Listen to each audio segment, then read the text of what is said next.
welcome to Open BBM, obrolan pendidikan bareng Brawijaya Mengajar. Nah, topik kita kali ini adalah Road to Golden Age of Education. Seneng banget nih, aku Serena Tricia bisa menemani kalian selama beberapa waktu ke depan. Salah satu problematika besar kita sebagai manusia adalah tentang belajar. Beberapa orang menganggap kalau belajar itu merupakan hal penting yang bisa dianggap tuh kebutuhan pokok gitu. Tapi ada beberapa juga yang menganggap kalau belajar itu gak ada gunanya, cuma buang-buang waktu aja, cuma dapat nilai untuk kelulusan.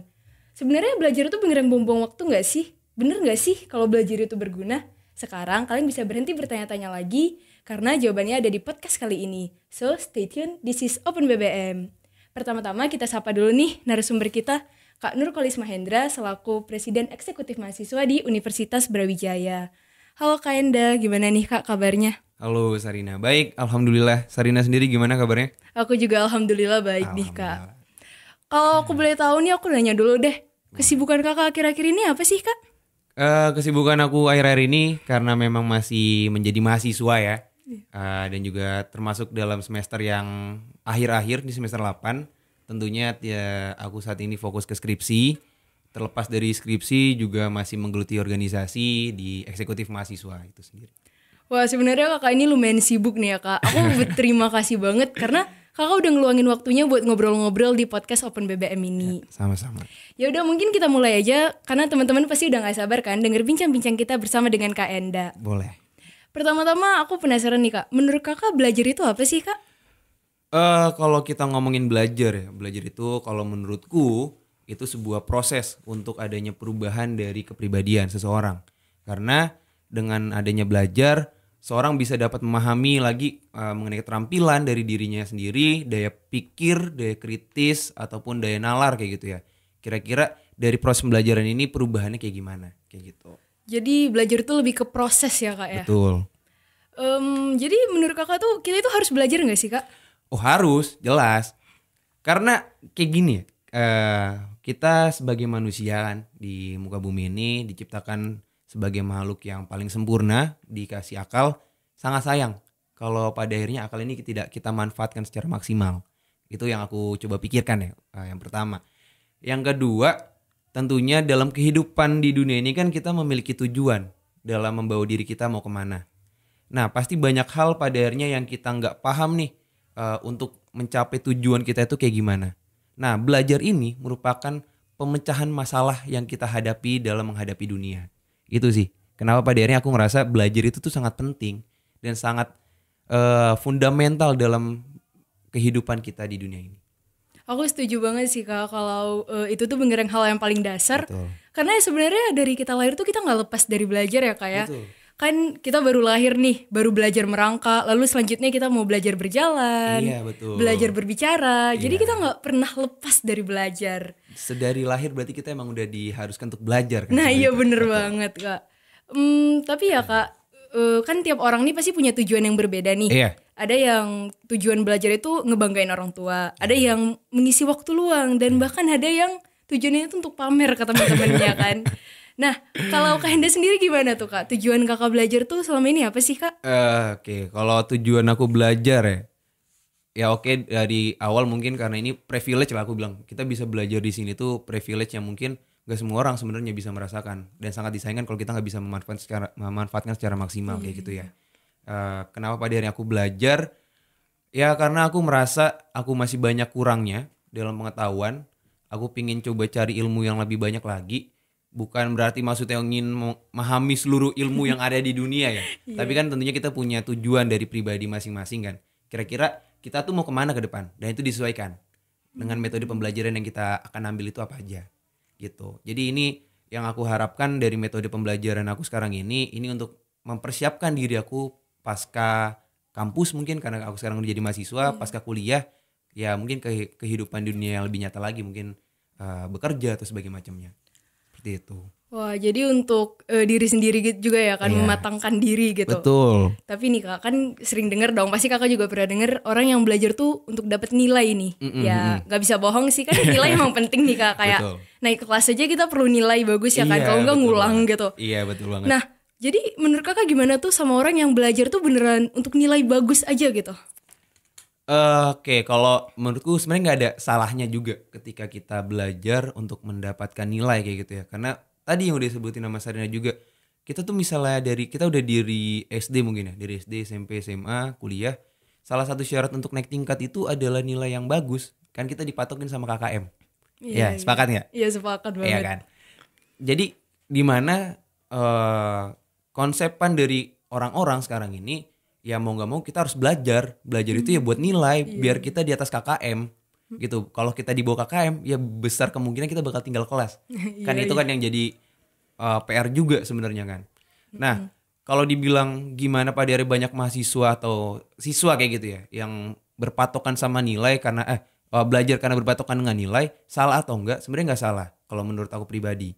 Karena satu sisi juga kita bisa mengukur kemampuan dari kita tuh udah sejauh mana dari proses pembelajaran kita yang mungkin bisa dilihat dari nilai yang kita dapatkan. Kayak gitu. Tapi memang ini sedikit rada bermasalah kalau dari aku pribadi ngerasa ketika kita belajar istilahnya kayak mati-matian lah dari pagi sampai siang gitu kan, itu belajar di sekolah kan, terus sore sampai malam itu belajar di rumah, bagus apa enggak? Bagus sebenarnya, tapi lihat dulu tujuannya kayak gimana. Semisal tujuannya itu untuk mendapatkan nilai bagus tapi untuk memamerkan, nah itu yang salah kalau menurutku. Dan ketika ingin mendapatkan nilai bagus tapi menggunakan cara-cara curang, semisal ya mencontek ya kan, kerjasama sama orang-orang lain yang harusnya tidak diperbolehkan dalam membuat tugas dan sebagainya macamnya, kan itu ya buat apa kita dapat nilai bagus tapi nggak ada output ataupun outcome yang seharusnya bisa kita dapatkan itu. Jadi sebenarnya nilai itu kita jadiin parameter nih ya, bukan Iya. tujuan utama, kayak parameter kemampuan kita udah sampai mana gitu. Betul. Wah, kalau gitu aku mau nanya nih, kan nilai ya, sebenarnya ya nilai kan penting ya. Nah, Ya. beberapa orang tua tuh kan ada kan yang ngebanggain anaknya nih kalau dapat nilai bagus. Tapi terkadang tuh ada beberapa yang menuntut anaknya buat dapat nilai yang bagus, kayak Ya. les sampai tengah malam, yang sebenarnya anaknya tuh belajar jadi atas dasar tertekan, nggak enjoy dalam ngejalanin belajar itu sendiri. Karena ya itu karena tuntutan dari orang tua. Kalau kakak sendiri tuh ada nggak sih kak tuntutan dari orang tua? Oke, mungkin aku nge-disclaimer dulu ya. Iya. Karena aku ngerasa pasti setiap arahan ataupun tuntutan yang biasanya kita bilang tuntutan lah, tuntutan dari orang tua mengenai pembelajaran itu nggak mungkin ada yang salah kayak gitu. Kenapa?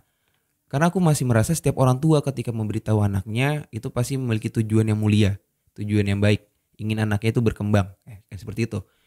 Tapi kalau Sarina nanya sama aku pribadi gimana treatment mungkin ya, Iya. treatment yang diberikan oleh orang tuaku kepada aku mengenai pembelajaran, yang aku rasakan dari mungkin dari dulu sampai sekarang, aku tidak pernah adanya dituntut untuk mendapatkan nilai segini, harus belajar kayak gini-gini. Tapi memang aku lebih diserahkan kepada pribadiku kayak gitu ya dalam metode pembelajaran aku sendiri.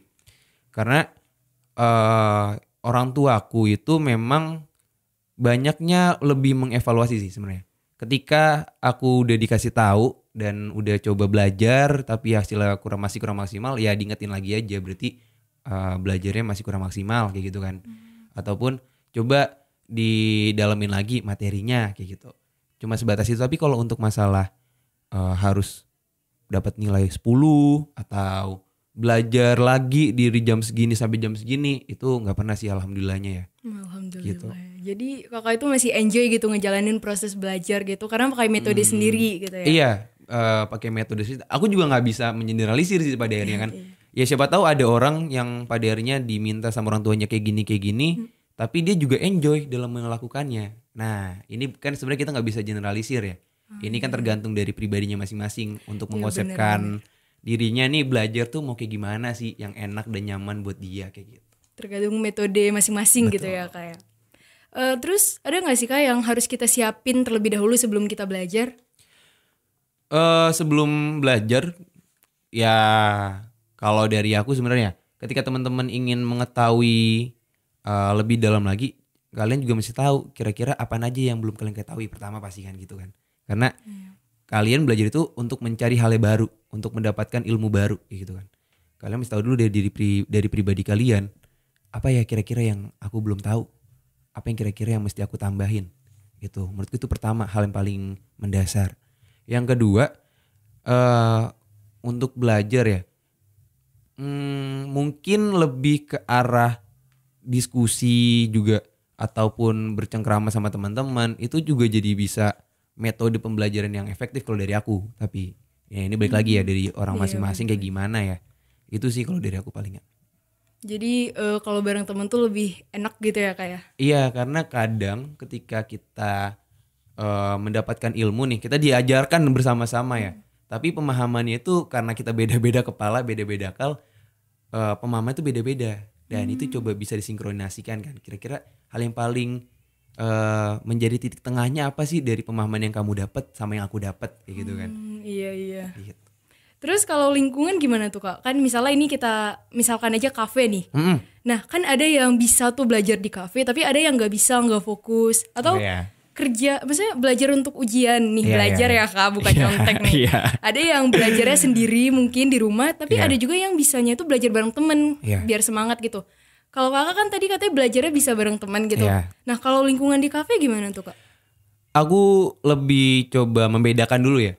Ketika memang di kafe, aku lebih seringnya tuh bukan belajar untuk mengerjakan tugas, tapi lebih berdiskusi. Itu. Aku lebih senengnya kayak gitu. Biasanya kan sambil ya ngopi lah, ngopi-ngopi Iya. kan sama teman-teman atau Iya, ngeteh bener-bener. sebagai macamnya lah.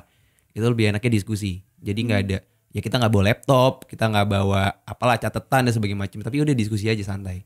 Tapi kalau memang pada ada tugas kelompok kayak gitu ya, yang memang harus mengetik atau menulis jurnal, menulis esai sebagai macam, aku sih lebih prefer kita kumpul di satu tempat yang emang kondusif kayak gitu. Entah itu di kosan temen, kita kumpul bareng, belajar bareng di sana, ataupun kan biasanya ada tuh tempat sewa kayak room gitu loh. Oh iya, kayak Ya, ruangan kayak belajar ruangan gitu ya. belajar gitu kan.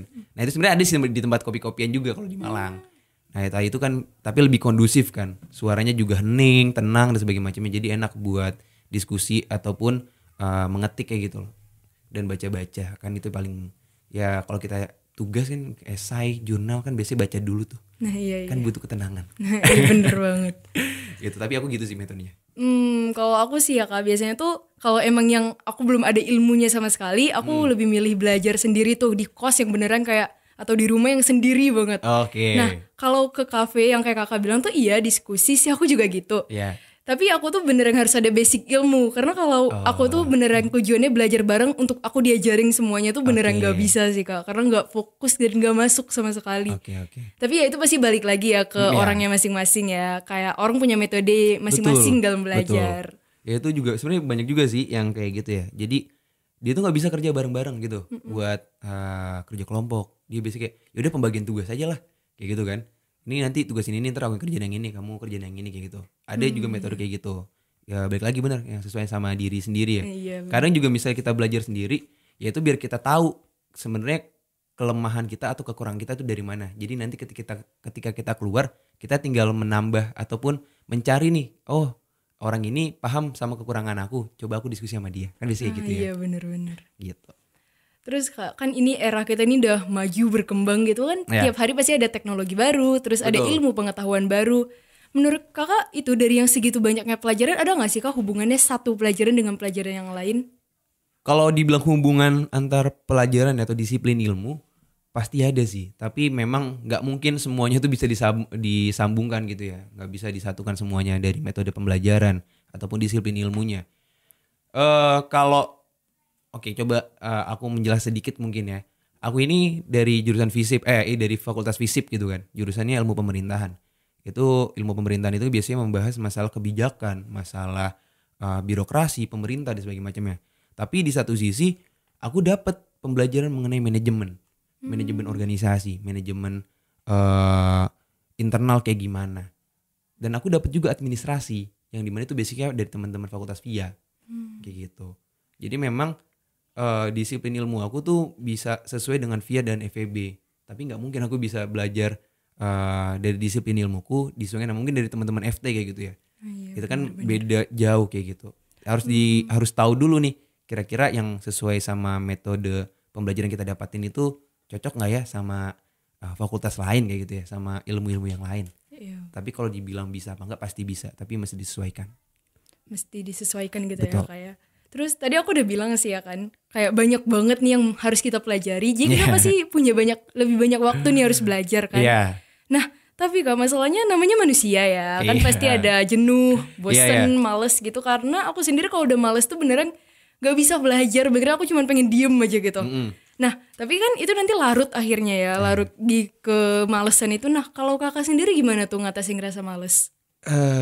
Oke, kalau ngatasin rasa males, yang pertama harus lawan rasa males itu sendiri, kayak gitu. Karena sebelum kamu untuk mencapai step-step selanjutnya, kalau menurutku ya, ketika kita masih memiliki rasa males dan kita nggak lawan, ya kalian itu akan terlarut dari rasa males itu sendiri, kayak gitu. Malah merasa diri kalian damai dengan keadaan malas ini sendiri, kayak gitu. Jadi merasa dirinya, oh ya udahlah, udah enjoy ini sampai nggak ngapa-ngapain juga santai aja. Nah itu yang harus dilawan kalau menurutku. Yang kedua, untuk melawan rasa malas itu kalau bisa dibikin time management kayak gitu, atau timeline lah, timeline kehidupan dari diri kita sendiri. Kira-kira hal yang mau kita kerjain itu apa aja sih, dan di hari itu mungkin di satu hari itu jam-jam berapa aja kita mau melakukan sesuatu. Jadi itu biar jadiin gambaran kita, oh jam segini kita nanti ada kegiatan apa, terus jam segini ada kegiatan lagi. Kayak gitu, itu untuk menambahkan, kalau dari aku ya itu menambahkan semangat. Oh ya udah, berarti nanti aku jam segini harus kayak gini. Ntar mempersiapkan diri aku untuk kegiatan selanjutnya. Jadi jelas hari ini aku mau ngapain, mungkin dibikin per minggu atau bahkan per bulan timeline dari kehidupan aku. Itu yang kedua. Yang ketiga, hal yang paling ya ini sebenarnya sedikit rada susah dijalani juga untuk mahasiswa kalau aku rasa, tapi patut untuk kita coba. Kalau menurutku ya, Apa tuh Kak? itu adalah jam tidur yang baik. Wah, susah sih ini. Iya, tapi aku juga ngakuin kok ini sedikit rada susah karena memang mungkin tuntutannya juga lumayan besar ya dengan tugas-tugas yang kita dapatkan. Tapi seenggaknya kita coba bisa mengkonsepkan lah jam tidur yang baik. Kan biasanya kalau jam tidur itu yang aku tahu jam 10 malam itu sampai jam 4 pagi kan. Dan jam 4 pagi sampai jam 7 itu waktu efektif untuk kita belajar. Sebenarnya kan kayak gitu. Tapi kalau dibilang bisa ngerubah rasa males atau enggak dengan jam tidur, aku rasa iya. Karena ketika kita tidurnya terlalu larut, pasti bangunnya juga siang. Dan itu kemungkinan besar juga kayak, aduh kayak badan aku gak enak, capek segala macam. Karena mungkin semalamnya habis begadang kan kayak gitu. Kena angin malam apalagi kan. Misalnya kita di Malang kan dingin banget ya. Dingin banget. Itu dia, badan kan jadi gak enak, jadi sakit, bisa jadi kan kayak gitu.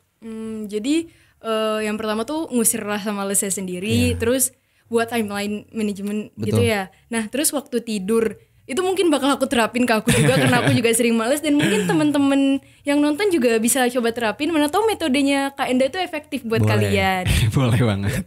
Terus tadi kakak udah bilang nih kalau kakak itu sibuk organisasi, sibuk kuliah, skripsi, dan wah sibuk banget pokoknya. Tapi kan kita nggak bisa dong jadiin organisasi itu alasan kita nggak belajar. Betul Karena banget. gimana pun belajar itu prioritas utama kan Kak, sebagai kita manusia gitu.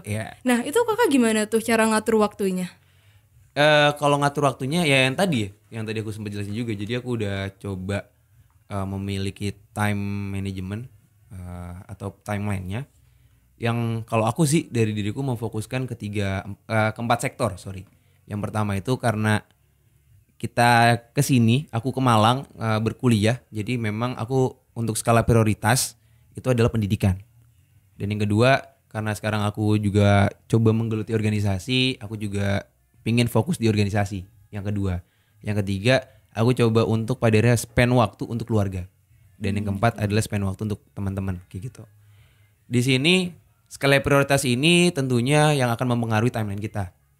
Ya kita pertama jelas lah pendidikan yang nomor 1 kan. Kira-kira apa aja yang mau kita kerjain untuk memperselesaikan atau menyelesaikan masalah pendidikan kita, entah tugas, entah belajar dan sebagainya macamnya. Itu menjadi prioritas yang nggak bisa diganggu gugat menurutku.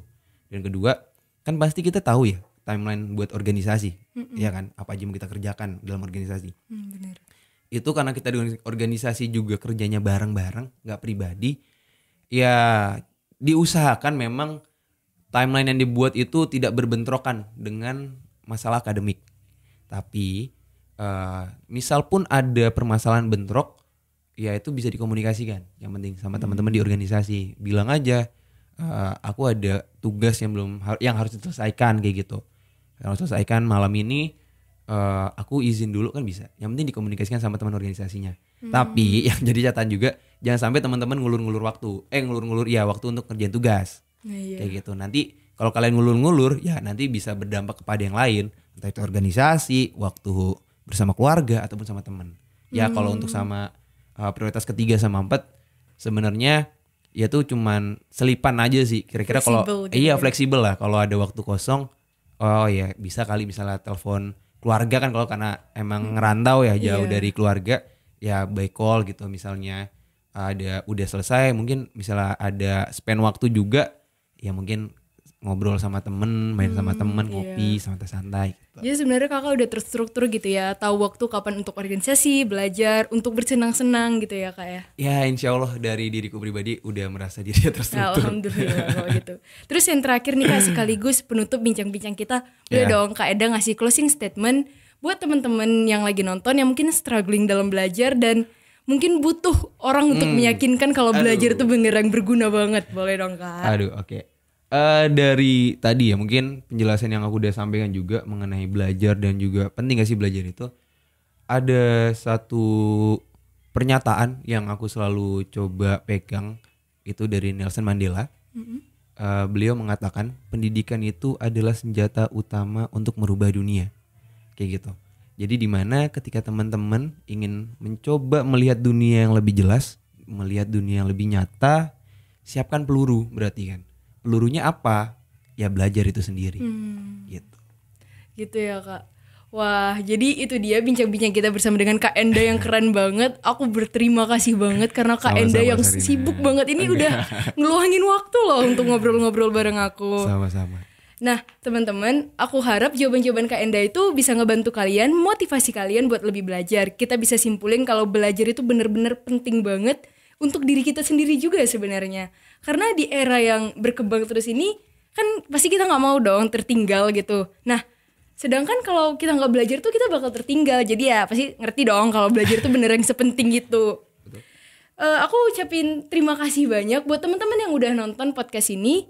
Semoga kita bertemu di podcast yang berikutnya. Bye-bye. Bye.